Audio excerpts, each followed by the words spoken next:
Le Flash Info avec le centre de stockage de la Manche. 8 ans d'emprisonnement, verdict hier soir de la cour d'assises de la Manche pour un homme de 45 ans reconnu coupable d'avoir tenté d'assassiner son ex-compagne à coups de couteau sur fond d'alcool et alors qu'il a suspecté d'infidélité.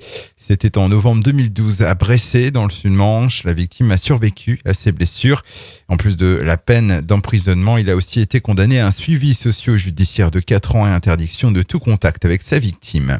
Justice toujours, un homme de 29 ans condamné à de la prison ferme par le tribunal correctionnel de Coutances le 1er mai dernier. Sur fond d'alcool lui aussi, il avait violemment frappé son ex-compagne à plusieurs reprises, lui occasionnant de nombreux hématomes ainsi qu'une perforation du tympan.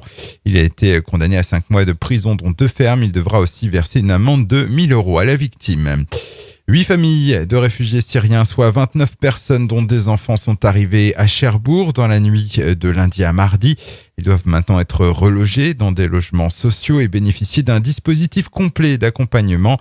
D'autres arrivées pourraient se faire dans les prochains mois. Une vingtaine de familles au total pourraient être accueillies dans l'agglomération cherbourgeoise dans le cadre du plan national et qui prévoit l'arrivée en France de 24 000 réfugiés et demandeurs d'asile.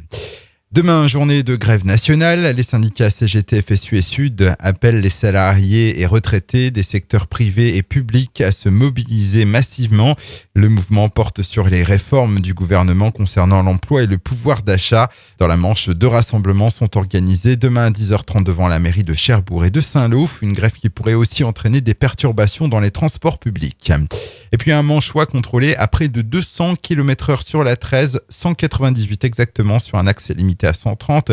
C'était dans la soirée de samedi dernier au niveau de la commune d'Authieu sur Calonne dans le Calvados. Le conducteur du véhicule âgé de 62 ans n'a plus de permis. Le Flash Info avec le centre de stockage de la Manche.